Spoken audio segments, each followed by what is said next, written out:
I did want to jump into adaptive reuse. For the engineers that aren't too familiar with that, could you start off by explaining about that, Erin? Yeah, so adaptive reuse is really having an existing building. We have a lot of experience with very old buildings, historical buildings, and revitalizing them, renovating them they may have been, an industrial facility back in 1910. And now in 2025, we want them to be office space or residential space. And what is it? Did you know Kansas City ranks among the top U.S. cities for adaptive reuse projects, turning historic buildings into vibrant new spaces? This trend is reshaping neighborhoods and cutting carbon footprints by giving old structures new life. Joining us in this episode is Erin Rosenthal, PE president and owner of PMA Engineering, to talk about how adaptive reuse is offering a smart and sustainable solution. From transforming iconic buildings like the Kansas City Star headquarters to designing entertainment districts like Penway Point, Erin shares how structural engineering is driving sustainable urban change without starting from scratch. I'm your co-host, Matt Picardle. And I'm your co-host, Alex Dado, and this is the Structural Engineering Channel.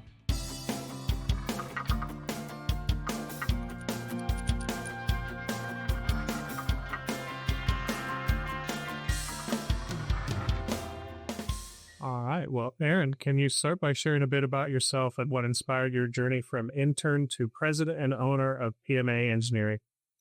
Yeah, I think my story is kind of an anomaly in today's society, to be honest. I was a junior in college at K-State, and I simply started cold calling structural engineering firm in Kansas City to try to get a summer internship. And I got a hold of the owner at the time and vice president of PMA Engineering and pretty much asked if they were hiring interns and if I could have one. And funny enough, that gentleman became my partner within 10 years.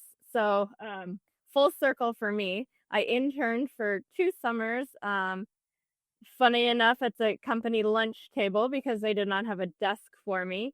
But really, to be honest, looking back on it, everybody came and ate lunch with me every day, and I really got to see the ins and outs of, how a structural engineering firm works, how the people work. I got to learn so much about each individual engineer, but also about the individual projects they were working on, and just kind of, taking that hour not only to socialize, but just kind of absorb the whole environment. And I think that I learned a lot having to sit at the lunch table that I probably wouldn't have learned had I had an actual desk. So then prior to graduation, I interviewed all over the country at different engineering firms, had quite a few offers, but inevitably I took myself back to PMA once I worked full time. It was really about the variety of projects that they had, the opportunities I saw for career advancement within the firm, and just the family culture that, PMA has. And I could really see myself there day in and day out. Obviously, from intern to president, I have had every engineering role within the company, which I think is also unique. I was an EIT, a professional engineer, project manager, senior project manager, and then got the opportunity to have ownership and become the vice president within 10 years of graduating. I was an owner and vice president for 8 years. And then in 2024, I became the majority owner and the president, which then allowed us to get certified as a WBE firm. So that's kind of my story. Yeah, in a nutshell. No, that's awesome. That's like it kind of just shows the progression of going through. You kind of had like a stint of all the positions in an engineering firm. And was what qualities do you think led you to that? Was it the mentorship where you had a career goal, and then because it seems like the culture over there is one of a mentorship where you have a goal and then everyone's going to help you get there? Yes, that's definitely it. I really saw the opportunities here and could see, my career that, these were the type of, mentors and managers that really wanted me to be a better engineer, wanted to provide me with tools to really grow my skill set, not only on the technical side, but also on the communication side, and taking me out to job sites, taking me to meetings where I was just kind of a sponge and just absorbing all that. And I think you're right. It really was the opportunity. I could see myself continuing to grow in my career where maybe in a larger firm that was more difficult to visualize coming out of school. And yeah, and you mentioned Kansas City. I haven't visited since I'm on the West What? Coast in California. You're missing So, out. I know, but maybe you could tell me what makes Kansas City such a strong hub for the AEC industry, and how does that influence the work that you do?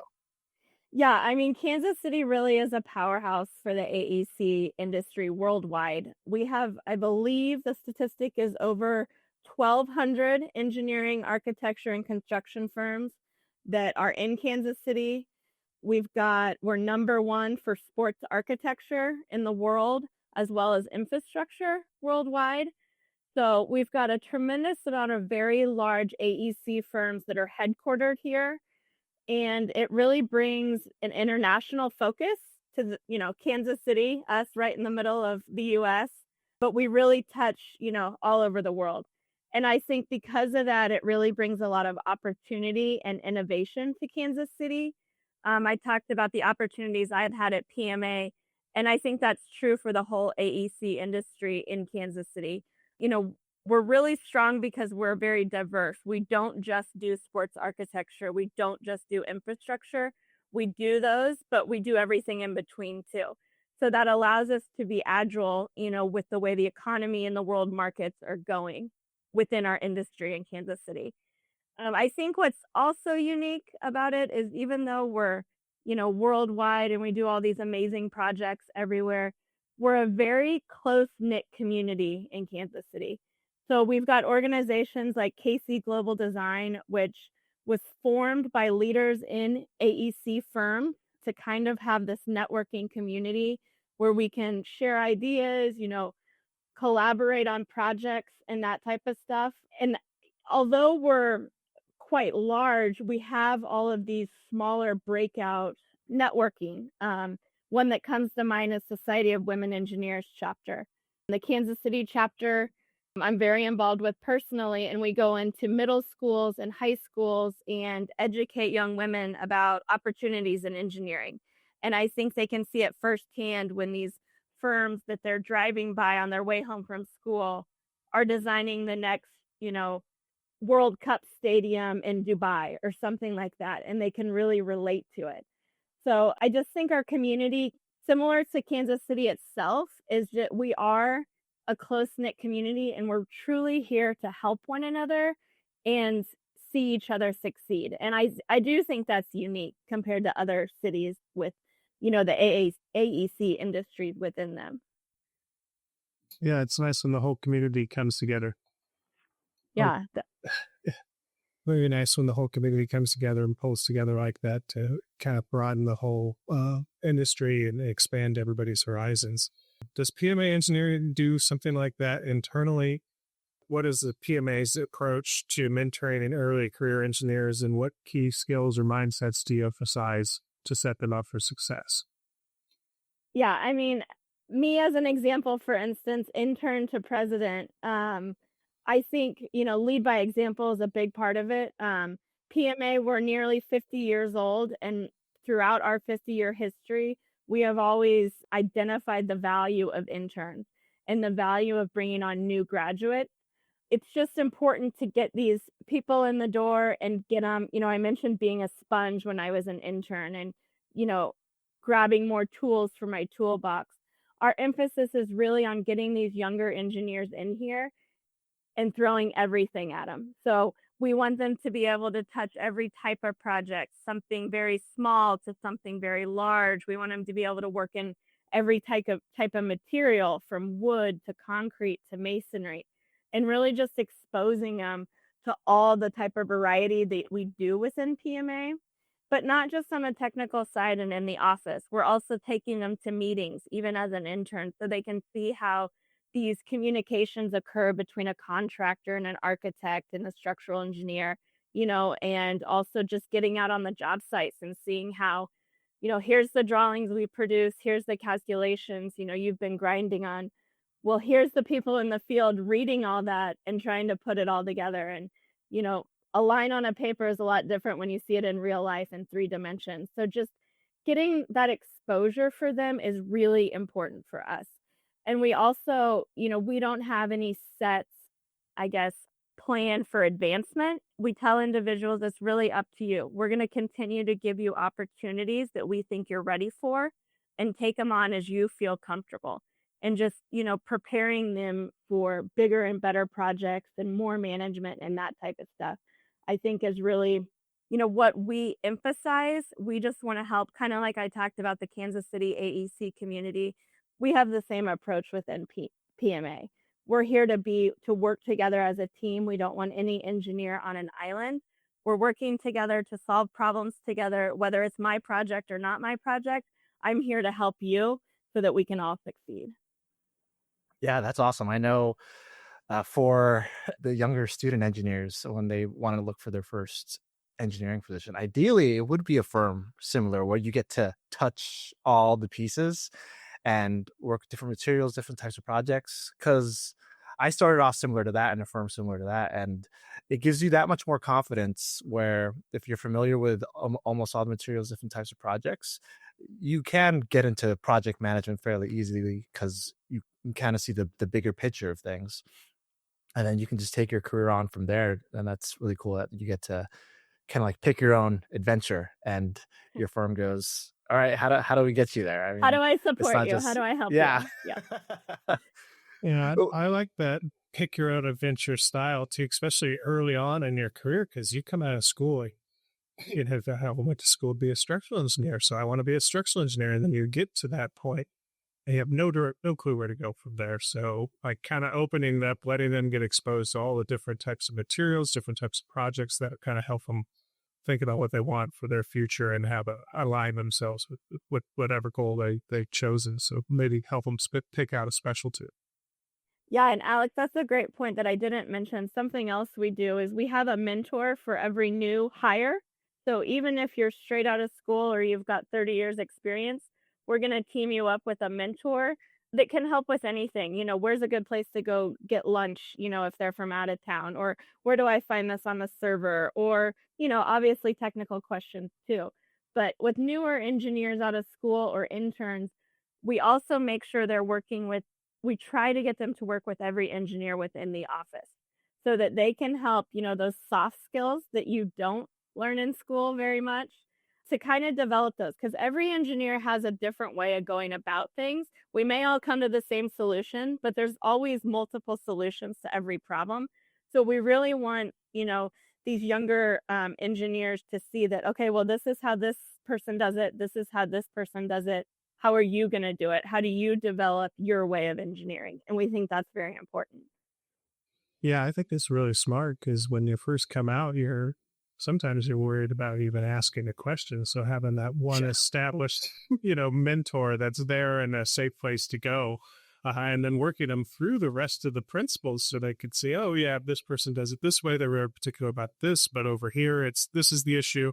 Kind of helps you round yourself out. And then I think kind of takes a little bit of the pressure off the young engineer because you're always worried you're going to make a mistake or do something, that puts your firm at risk. And oftentimes, like you said, there's 1,000 solutions that work. It's just which one do we want to put out there to the world that we have the most faith in? And I think it's a hard question for a young engineer to answer without extra guidance.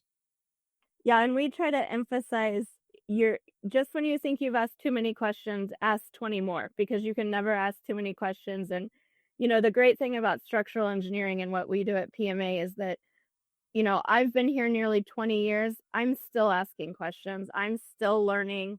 There's things I come across weekly, daily that I've never seen before, and I don't know how to answer them, but I've got resources and I can figure that out. So I think it's about being humble. And I think with my career path as starting in an intern and moving up, that allows me to kind of put myself in other people's shoes and help them so that they're not scared to ask a question or to make a mistake. You're going to make a mistake. We're all human. We just hope it's not too serious, but we're here to help you to get through it. Yeah, that's awesome. It just, it just takes looking back when we were all new engineers, it's kind of the mentality of, oh, I don't want to don't want to ask too many questions because I'm going to be bugging the managers. But yeah, exactly, right? It's when you get to the manager position or you're you have engineers helping you out. It's, hey, something's worrying if they're not asking questions because they don't know how to do it, all That's of it at exactly least. right. I did want to jump into adaptive reuse. For the engineers that aren't too familiar with that, could you start off by explaining about that, Erin?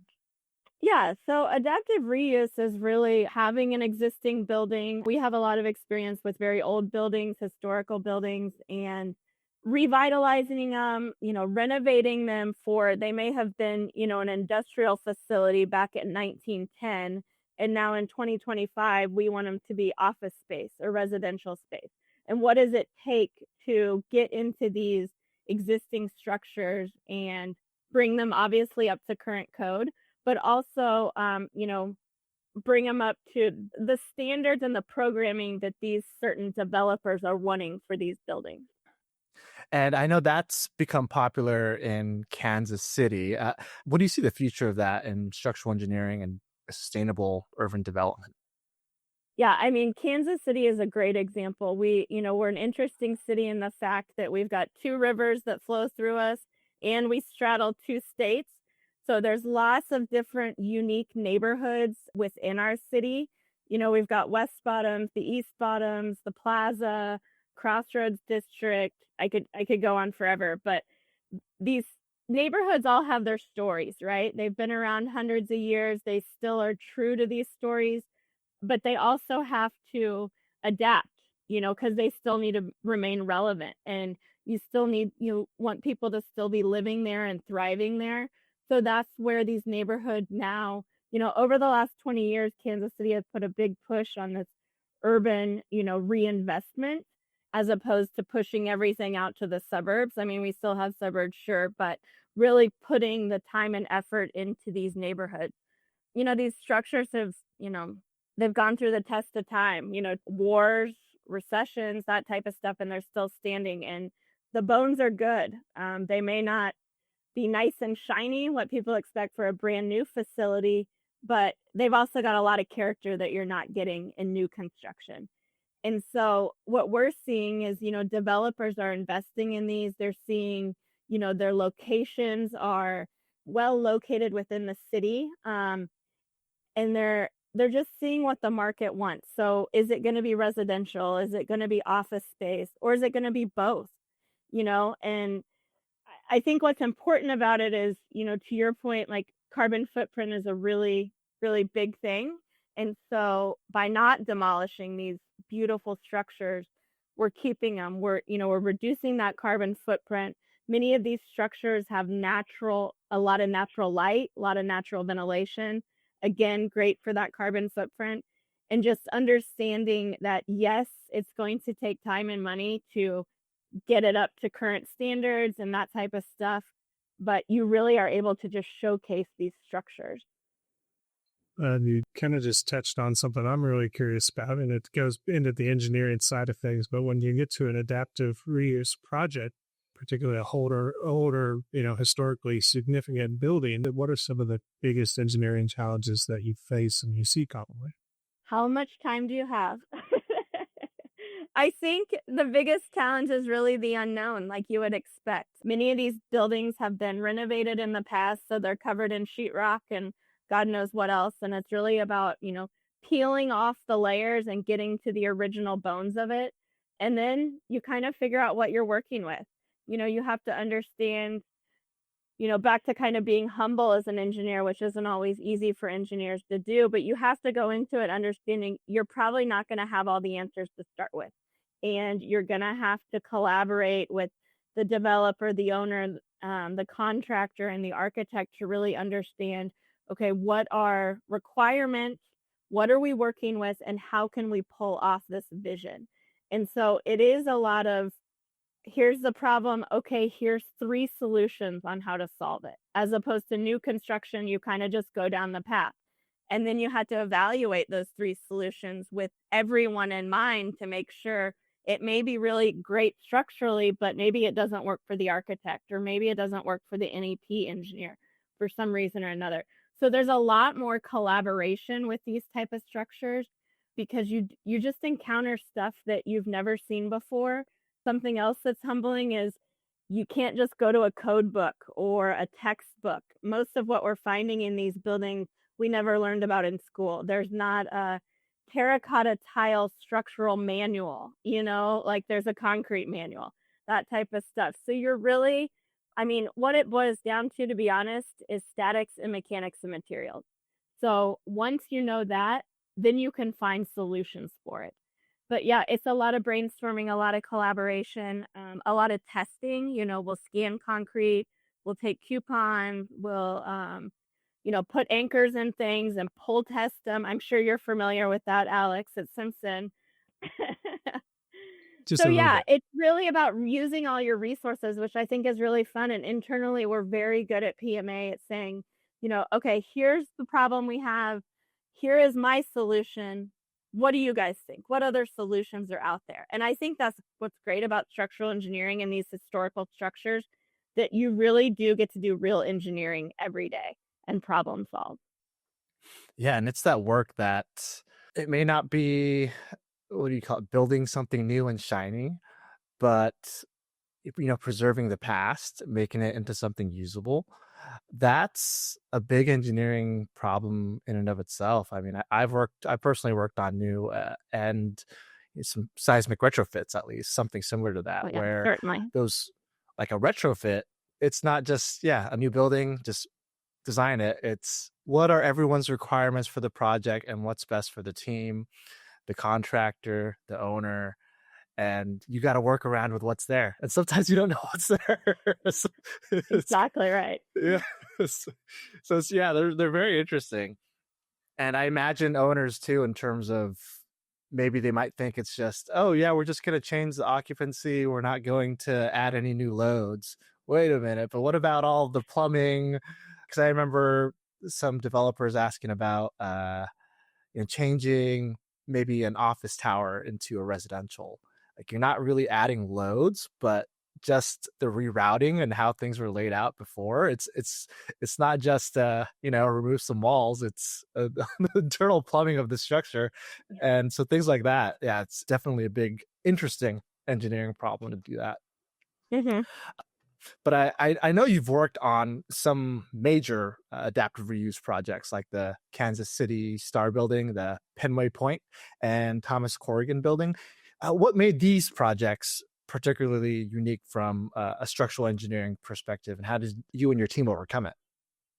Yeah, I mean, as you just mentioned, Matthew, it's a privilege to work on these historical renovations, and kind of identifying these beautiful structures so that the public can enjoy them again. And so these three examples, they're all different. I mean, even though they're all, turn of the century buildings, they're all very different. The Thomas Corrigan Building is a 10-story building. It was originally used for a textile factory as well as a post office. When we got into that structure, we found that the floor was a 4-way flat slab. So it had reinforcing in 4 different directions. And of course, as you alluded to, we needed to put plumbing through it. We needed to get elevators and stairs in it. And how and where do you cut when you've got reinforcing in 4 different directions, orthogonally, longitudinally, and then 2 diagonals? So we did research. We research, how do you design and analyze 4-way flat slabs? That's not really what you see in new construction these days. And then understanding, where are the critical reinforcing areas, where are the best opportunities to put holes. Obviously, that's never where the architect wants the elevator, as we all know. And then being able to model it and analyze it based on our research. And then obviously, like I said, going back to statics and, putting the load on it and collaborating internally with, okay, this is what the results, this is kind of what I expected the moments and shears to be. Is that what the model's spitting out? That type of stuff. So in addition to researching that type of system, we also scanned the concrete to verify the reinforcing was where we thought it was from the top and the bottom. We took core samples, cylinders to know what the concrete strength was, those type of things. But yeah, like you said, it's the MEP stuff that nobody thinks about, that you got to get from the roof all the way to the foundation and somehow get them through the building. You know, Grand Place is still currently under construction. It has tenants in it. That's the original Kansas City Star building. It is an entire city block. It is over 250,000 square feet, built in 1911. The challenges with that is that it was built obviously as a newspaper printing press. So you've got the press room that has 30 to 40-foot ceilings, and then you've got random mezzanines throughout. And then with any industrial building, you know, when new machinery comes in, they're retrofitting new pits, or they're retrofitting, you know, new steel beams or holes in concrete to put the equipment. So then when you come in hundreds of years later, you don't have drawings for all those retrofit things. We had a tremendous amount of existing drawings, but there was a lot of overlap. And then once you go and walk the structure, it doesn't always look like the drawings look, as you can anticipate. So with that one, the biggest thing was really getting it ADA compliant, because we had so many different elevation changes, even on a single floor. And there's obviously, with the life of it, there's been water damage that had, you know, that was wrecked a little havoc on some concrete and stuff like that. Additionally, we had different types of constructions, because you can imagine a building that's that old has been added on to and chopped up over the years. And so we've got steel and reinforced concrete, which is great. But then we've got structural terracotta tile for the floors in the roof. And that stuff's a little hard to put holes through for plumbing lines or mechanical shafts. And Italian bricks and with marble inlays, and, you know, all of these materials that today we couldn't use for structural members, they did back then. And I mean, they've, like I said, they've held the test of time, but now we've got to go in and analyze them. So, you know, that type of stuff, you learn a lot. You know, you reach out to resources around the country, around the world, that has experience with these type of products and materials. You know, we reach out to the Simpson folks to test anchors and stuff like that. And it's, you know, it's interesting how they built things in the past and then coming in and being able to retrofit them. But those were kind of the struggles with that project.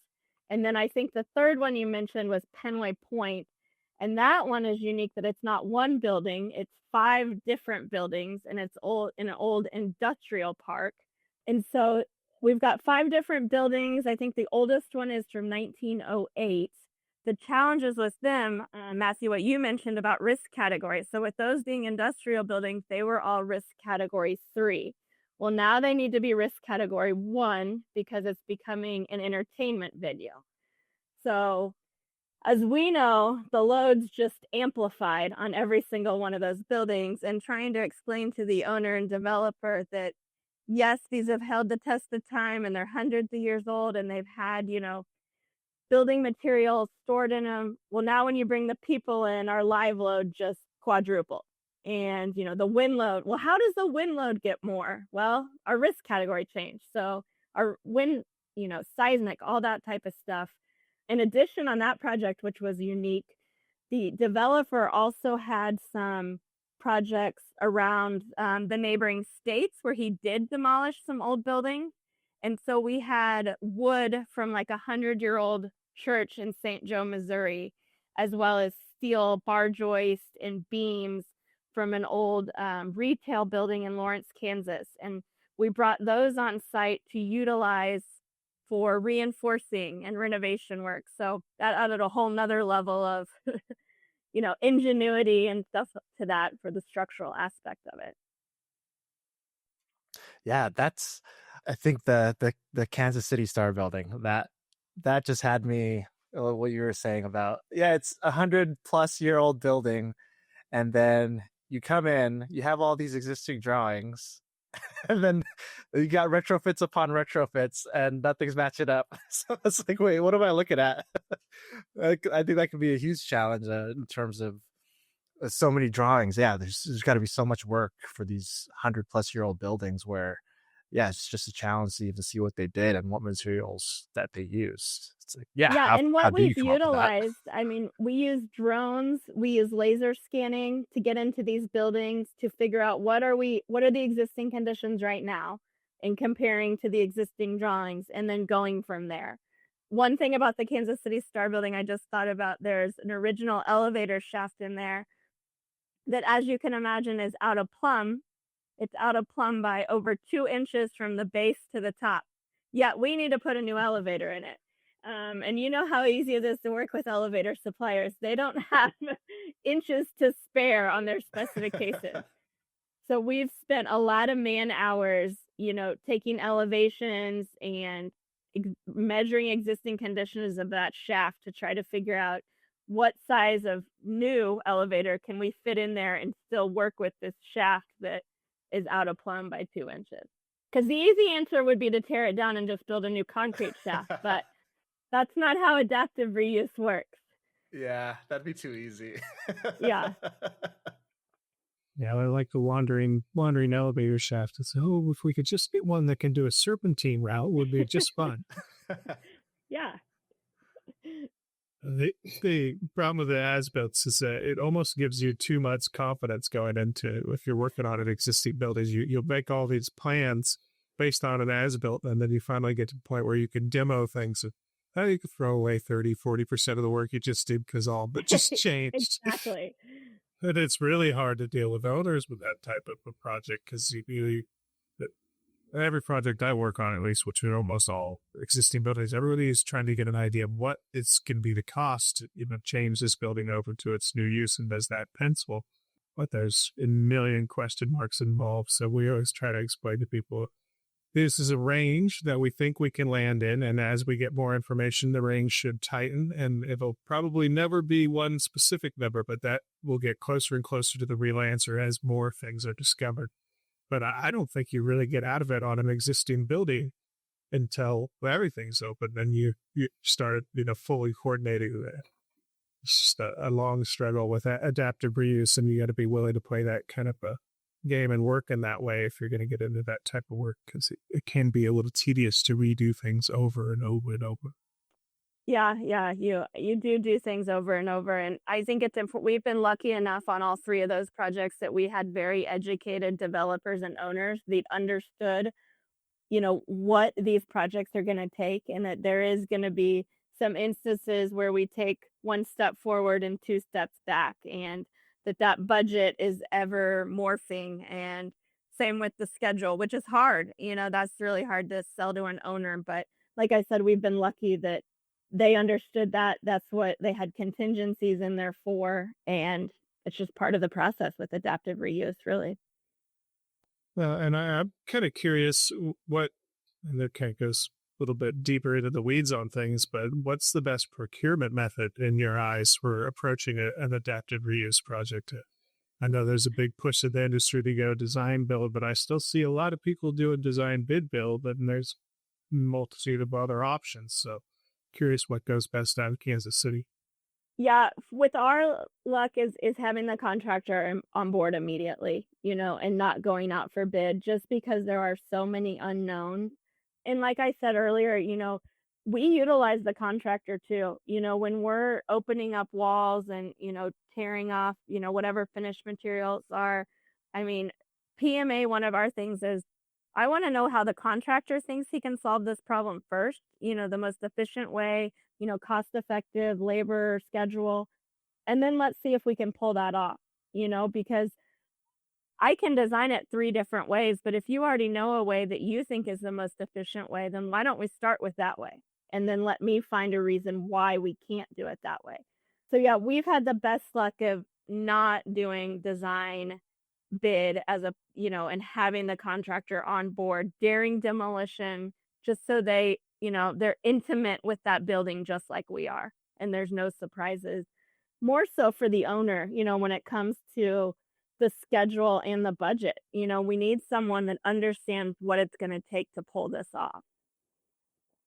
Yeah, and that kind of real world feedback, continuous feedback from your contractors, incredibly helpful. I can remember when I was consulting and we approached these, I guess you could call them adaptive reuse projects at the time. I don't think that was the term we were using, but you'd have the ownership come to you and say, well, we could do this building with steel, wood, concrete, which makes the most sense. And I was a young engineer.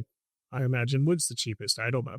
But when you have a contractor on board, you ask that kind of question and you get a very direct, no, we should do it this way. This is what's going to be the most effective. And I don't think you can ever pull that out of an engineer. An engineer would have to have a ton of experience to have that type of information. But most GCs, you ask them, they'll be able to give you a quick response from their experience that you can really depend on.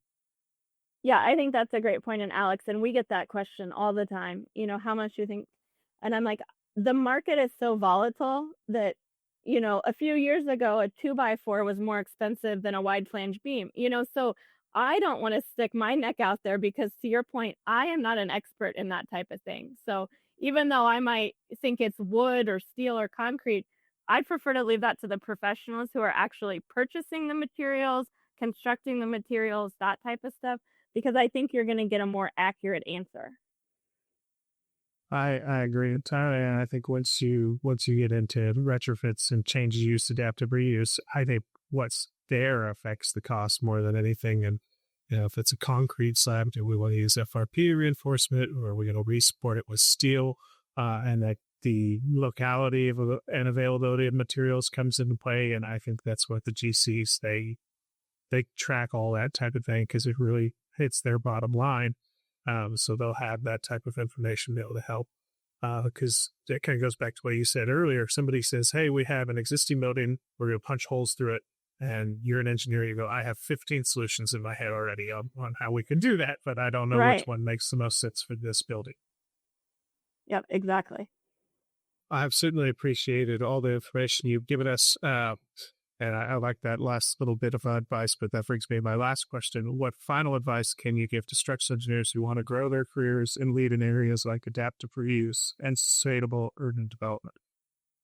Yeah, I think it's kind of just summing up what I've already said and reiterating it. Be prepared for the unknown. My advice would be,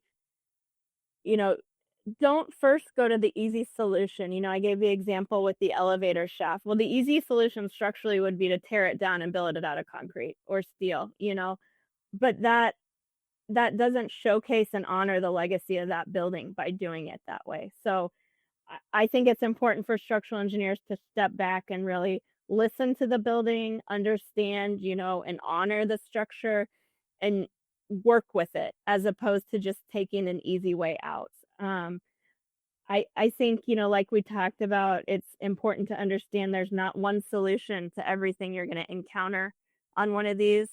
I think it's important to come up with multiple solutions and then collaborate with the entire team, with the architects, with the MEP, with the developer and owner and contractor to understand what structural solution is best for the project as a whole, not just what is the best structural engineering solution.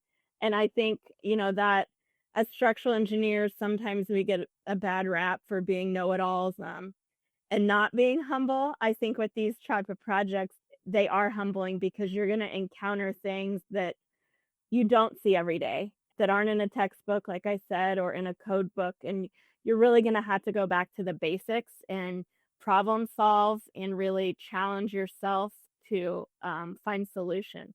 But I also think that's what's really fun about them. Like I enjoy learning stuff new every day. Like I mentioned with the interns, ask questions. You're always learning. I'm always learning. We're learning together. And I think that's what helps these type of projects, be successful. Six wisdom. Yeah, that's great advice. Always become a learner. It's like you're the president and owner, but you're still an intern at heart. I think that's great advice. Yeah. Yeah, Erin, thanks so much for sharing your insights, your career path. Very inspirational, and sharing your thoughts and the procedures and telling us about adaptive reuse. Thanks so much. I definitely appreciate it. Yeah, very nice to meet you, Matthew and Alex. Thank you for having me. Absolutely. No problem. Thanks for coming on. I hope you enjoyed the episode today. We would love to hear your feedback, comments, or questions. To leave them, please visit thestructuralengineeringchannel.com. There you will find a summary of key points discussed in today's episode, as well as links to any of the resources or websites mentioned during this episode. Don't forget to subscribe to Apple Podcasts, Spotify, or wherever you listen to your podcasts. Until the next time, we wish you the best in all your structural engineering endeavors.